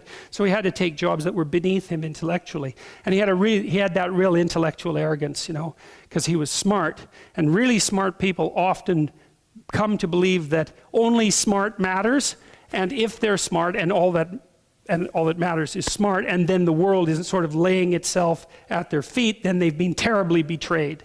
And then they cling to their intelligence, which is more like a talent or a gift, like it's an idol, a false feet, which was why he had, and turn that into a very nice little slice of hell. That's for sure. And you go into places like that. I always think of the archetypal diner in that way. You guys have been in this diner. There's a really good opposite diner, and there's a great video on YouTube. It's Tom Waits reading a poem by Bukowski, and I think it's called Nirvana. And it's about a good diner that he happened to visit. Bukowski happened to visit when he was on a bus when he was a kid. A diner where everything was going well. And you could listen to that. It's great. I think it's great. But this is the opposite diner I'm thinking about. So you'll go into a diner, right? It's 7 o'clock in the morning, and you order some bacon and eggs and some toast. And then you look around in the diner and you think, it was like 1975 when the windows were last washed, and there's this kind of thick coating of who gives a damn grease on the walls, and the floor too has got that sort of stickiness that you really have to work at to develop over years, and the waitress she's not happy to be there, and the guy behind the counter isn't happy that happens to be the waitress that he's working with. And then you walk down the stairs maybe to the washroom, and that's its own little trip. And so you come back and you order your damn eggs, and you order your toast, and you order your bacon, and then it comes, and like the eggs are too cooked on the bottom, so they're kind of brown, and then they're kind of raw on top, and they're cold in the middle, which is, you really have to work to cook an egg like that, man. But you can master that with like 10 years of bitterness. You teach you how to cook an egg like that. And then the toast, here's what you do with the toast, right? You you take the white bread, you know, the pre-sliced stuff that no one should ever eat, and then you put that in the toaster, and you overcook it. And then you wait, and then you pop it out of the toaster, and then because it's overcooked, you scrape it off, and you knock off the crumbs so it doesn't look too burnt, and then you wait till it's cold, and then you put cold margarine on it, because if you put cold margarine, first of all, not butter, but if you put cold margarine on, you can also kind of tear holes in it, so that then it has lumps of margarine in it, and it's really dry except where it's too greasy. So that's like its own little work of art, man. And then you put that on the side with the eggs, and then you have the potatoes, and this is how you cook the potatoes properly. Yeah. You know, so they're leftover potatoes, and you keep dumping new leftover potatoes into the old leftover potatoes over weeks, and so some of the potatoes they're no longer potatoes, right? They've half returned to Mother Earth. Then you flop them on the grill, and you sort of, I don't know, you burn them a bit, I guess, and then you slap them on the plate, and Jesus, you don't want to eat those, man. That's for sure, and that's the point. And then you have the bacon, and you want to make sure you buy the lowest possible quality bacon. That's how you start. And then you throw it on the grill, and your grill has to be overheated to do this. You have to cook the bacon so that it's raw in places and burnt in other places, and it has that delightful pig-like odor that only really cheap, badly cooked bacon can provide. Or maybe you use those little breakfast sausages that no one in their bloody right mind would let within 15 feet of anything living, you know. And then you serve that, right? And you serve it with the kind of orange juice that is only orange in color. And with coffee that's, what would you say? It was started too early in the morning.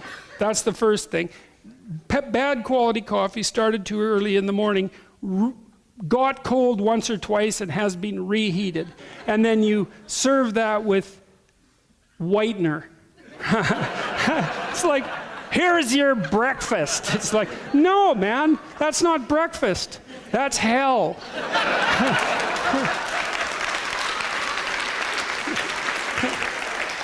You know? And you created it. And then what you do, if you have a diner like that, is because you have a miserable life if you have a diner like that, and you've really worked on achieving that, is every night you go home and you curse your wife and you curse your kids, and you fucking well curse God too for producing a universe where a diner like yours is allowed to exist. And that's your bloody life. So, also that's what God's trying to point out here is,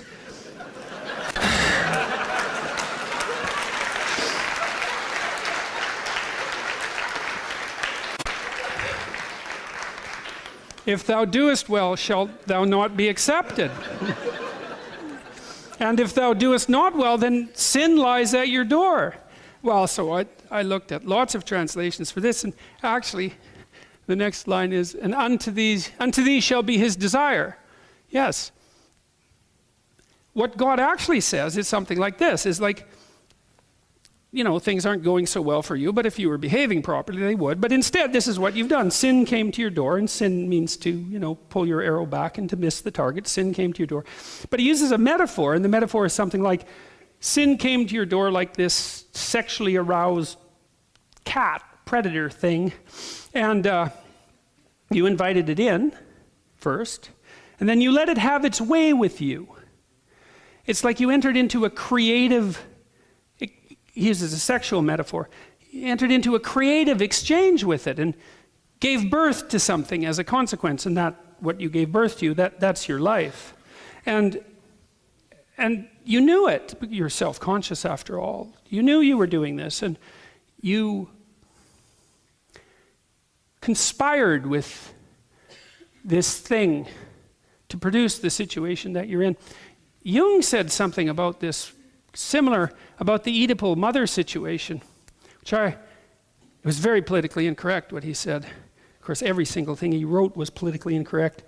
So, which is how you could tell he was a thinker, by the way. He talked about the unholy alliance between hyper-dependent children and their mothers. And he said, well, it's actually, because Freud thought about it as a maternal thing. I'm not putting Freud down, because Freud mapped out the Oedipal situation brilliantly. I'm not putting Freud down. But, Jung was taking the ideas and expanding them outward. And, he said that there was actually an unholy alliance between a hyper-dependent child and an Oedipal over-dependent mother. And the alliance was, the mother would always offer. So maybe the kid is supposed to go off and do something that would require a little bit of courage and effort. And the mother says, well, are you sure you're feeling well enough to do it? And then the child could say, yes. Or the child could say no, and then, be put in bed and babied and all of that. But the thing is, the child made the damn decision too. And you might think, well, that's pretty harsh, but just because children are little doesn't mean they're stupid.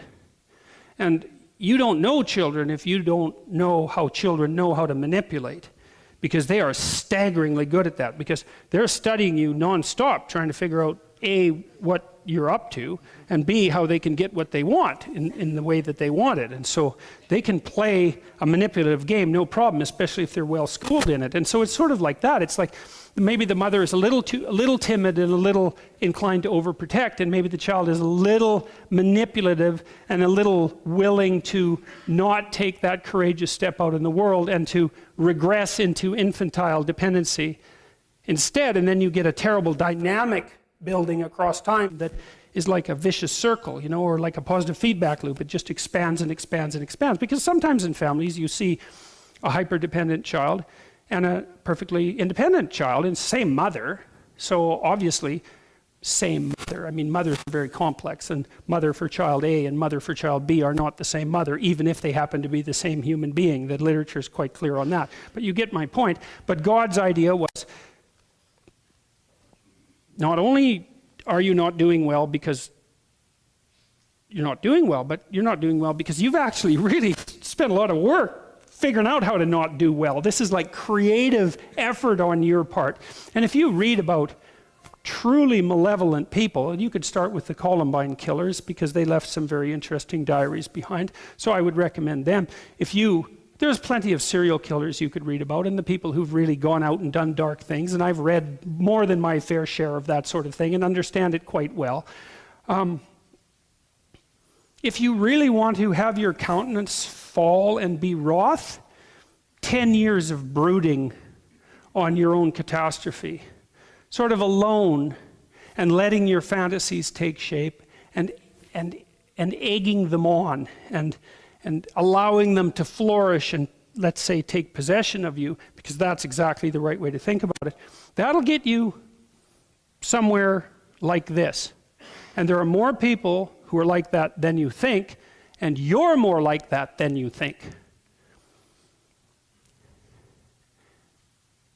Well, so Cain, he's obviously not very happy about this whole answer, obviously, because the last thing you want to hear if your life is turned into a catastrophe and you take God to task for creating a universe where that sort of thing was allowed, is that it's your own damn fault and you should straighten up and fly right, so to speak, and you shouldn't be complaining about the nature of being. But that is the answer he gets. And so then what happens?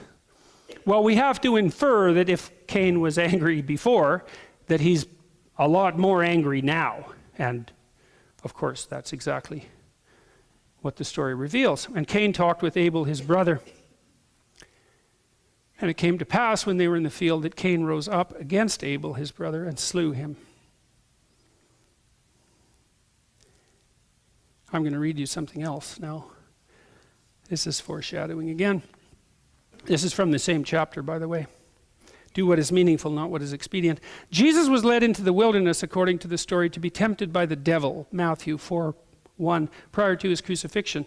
This is the story of Cain, restated abstractly. Cain is far from happy, as we have seen. He's working hard, or so he thinks, but God is not pleased. Meanwhile, Abel is dancing away in the daisies. His crops flourish, women love him. Worst of all, he's a pretty good guy. Everyone knows it. He deserves his good fortune. All the more reason to hate him. I used to joke when I used to teach at Harvard, and now and then my wife would have some of the undergraduates over. We used to joke afterwards, Because some of them were, many of them were very remarkable kids, you know, like they were super smart, they were athletic, or they had some dramatic ability, or they were musicians, or they'd done some spectacular charitable work. Because you basically, to get accepted into Harvard, you had to be top of your damn school, and then you had to have at least 2 other outstanding things going for you, you know. And what was so annoying about most of these kids, this was our joke, was you really both liked them and respected them. It's like, my joke was, you'd think they would have had the good graces to be like dislikable sons of bitches, at least with all those other great things going for them. They had to add like respectability and likability to it as well. So you thought, well, you know, it really couldn't happen to a better person. It's like, good God. Well, that's Abel's situation, you know. It's like, and you know, the funny thing too is that that's an ideal. That's the ideal, right? Because an ideal person, let's say, would be someone who you would want to be like, and someone who is operating in the world like you would want to operate, and someone whom fortune was smiling on, and someone who is making the right sacrifices. It's really what you would want to be. And so Cain kills that. Right, so it's a psychological story too. And you see this in the cynicism that people have about people who have done well in the world. They're always looking for some reason why they've done well. They must be crooked, or they must be conniving, or they must be arrogant, or they must be psychopathic, and of course all of those things exist. But it's a very bad trick to play on yourself to make the proposition that the person in the world who represents your own ideal is that ideal because of despicable reasons. Because what you do is train yourself that the ideal that you should pursue can only exist if it's motivated by despicable reasons. And then what? Not only is Abel, your brother, dead as your brother in the field in reality, but you've also slaughtered your own ideal. Well, then what the hell are you going to work for? Well, how are you going to live then? Well, bitterly and miserably, that's for sure. Bitterly, miserably, and hopelessly. That's how you're going to live. You know, and it's so rare that I see, especially publicly, that people honestly admit, with sports figures they'll do it. That's one place where that seems to happen. But it's so uncommon for expressions of admiration and gratitude to manifest themselves in any public communication of any sort. Newspapers, TV, YouTube, Twitter. It's almost always undermining and backbiting and criticism, and very often directed to people who have often done little else but bring good things into the world for other people.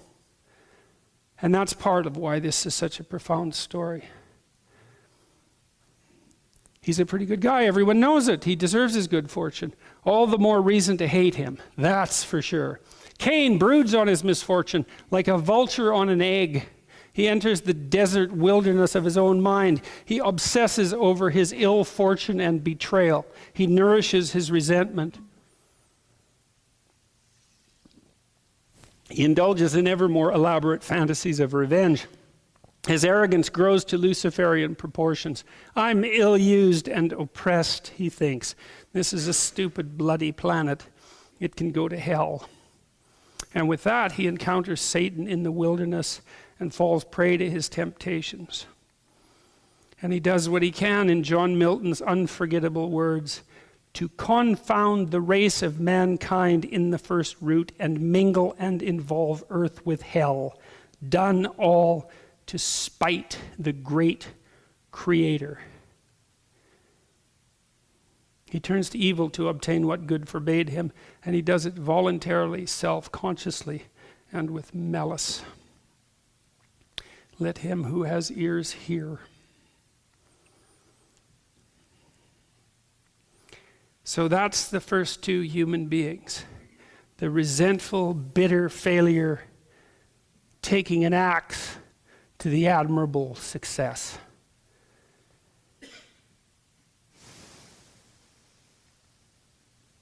And the Lord said unto Cain, where is Abel thy brother? And he said, I know not. Am I my brother's keeper?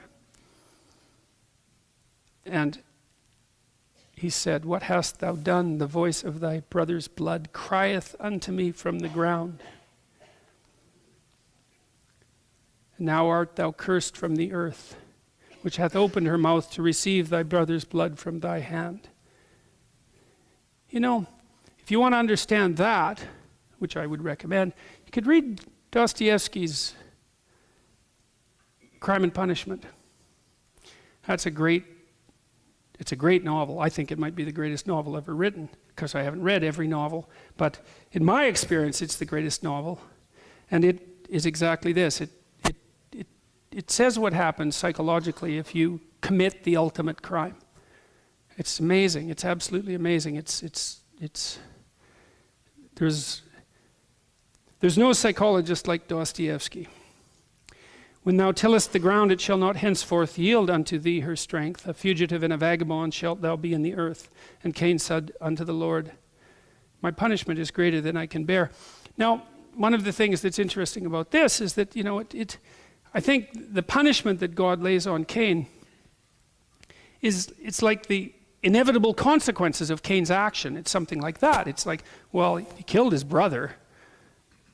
There's no going back from that, man. Like, good luck forgiving yourself for that, especially if he was an ideal, especially if he was your ideal, because you haven't just killed your brother and, of course, tortured your parents and the rest of your family.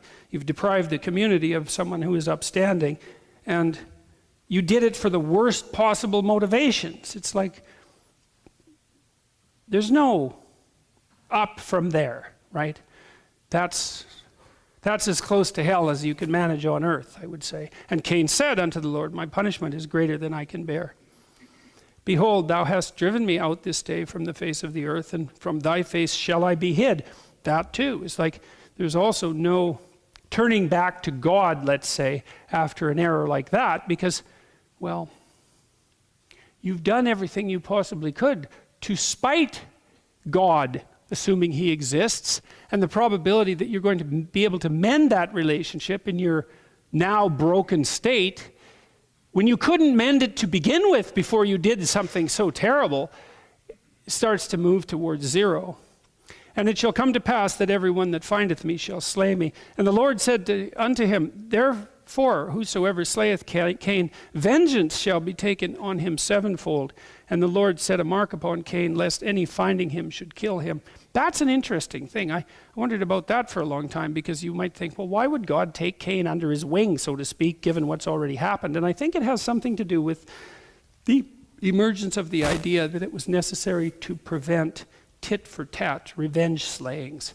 It's something like that, and there's hints of that later in the text, because, it's like, well, I kill your brother, and then you kill two of my brothers, and then I kill your whole family, and then you kill my whole town, and then I kill your whole country, and then we blow up the world. It's like, yeah, that's probably not a very intelligent solution to the initial problem, even though the initial problem, which might be a murder, is not an easy thing to solve.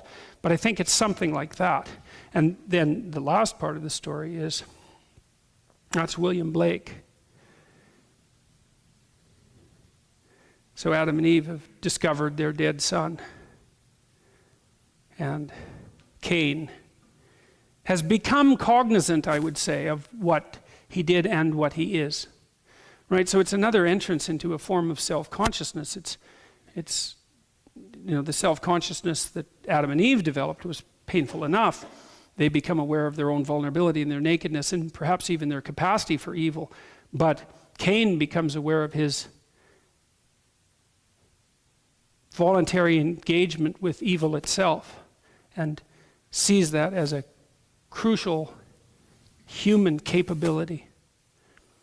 And that's something modern people, it's no wonder we don't take it seriously. Like, I know in the academy and among intellectual circles for decades, the idea of evil has been, it's like, what are you, medieval or something? The whole idea of evil, that's a non-starter as an intellectual starting place, as a topic. And that's something that I've just been unable to understand, because I cannot understand how you could possibly have more than a cursory knowledge of the history of the 20th century, much less a deep knowledge of the history of the 20th century, and to walk away with any other conclusion than, well, good might not exist, but evil, hey, the evidence for that is so overwhelming that only willful blindness could possibly explain denying in its existence.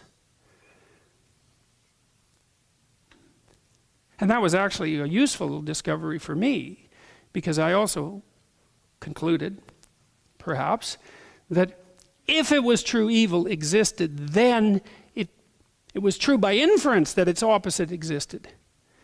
Because the opposite of evil, let's say the evil of the concentration camp, let's say, or we could get more specific about it. We could say there's this one thing that used to happen in Auschwitz where they would take people off the incoming trains, those who lived, that weren't stacked around the outside of the train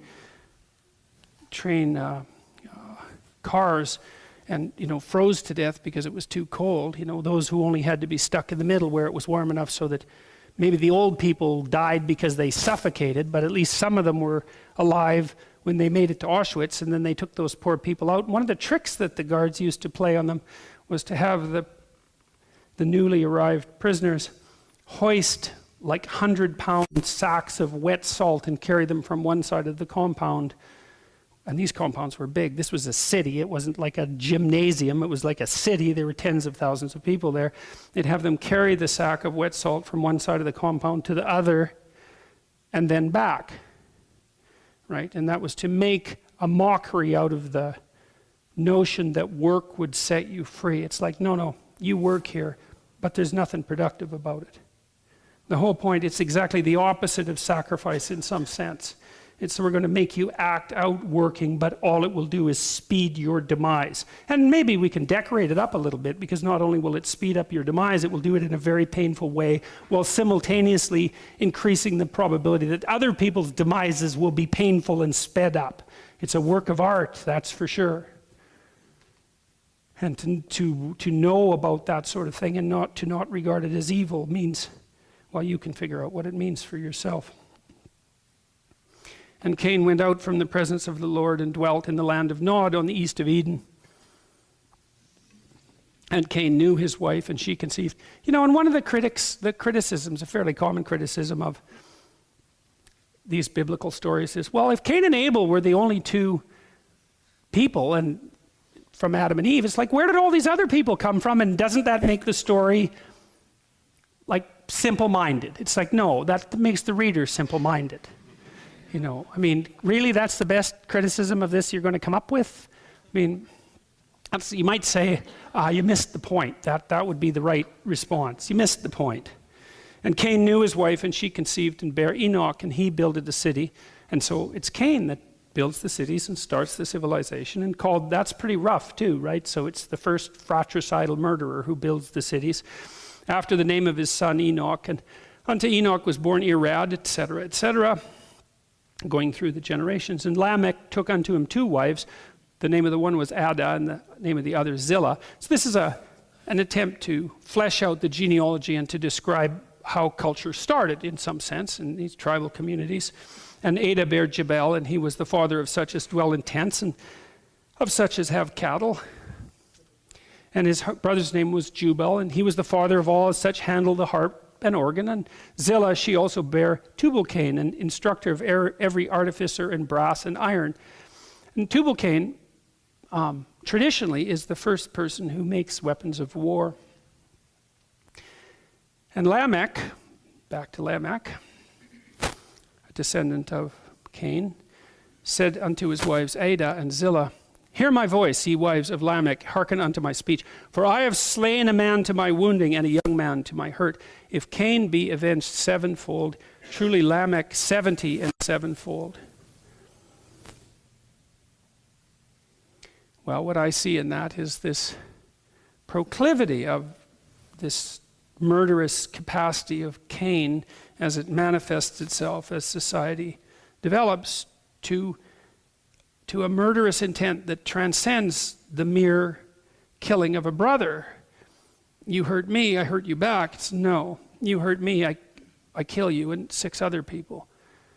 And the thing that happens after that is to not make it 7 people, but to make it 70 people.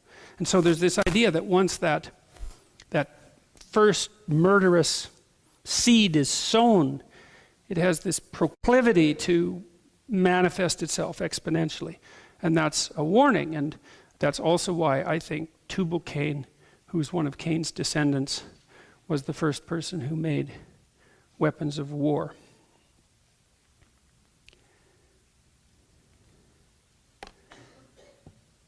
And that's pretty much the story of Cain and Abel. And it's a hell of a story, as far as I can tell. And I think it's worth thinking about pretty much forever, because there's so many, it has so many facets, you know. And I think the most usefully revealing of those facets is the potential for the story, once understood, to shed light on not your own failure, not even on your rejection by being, let's say, but on the proclivity to murder the best and the best in you for revenge upon that violation. Because what that means, and we know that knowledge of good and evil entered the world, so to speak, with Adam and Eve's transgression, is that now not only does humanity have to contend with tragedy and suffering, and even the unharvested fruits of proper sacrifice, but with the introduction of real malevolence into the world. So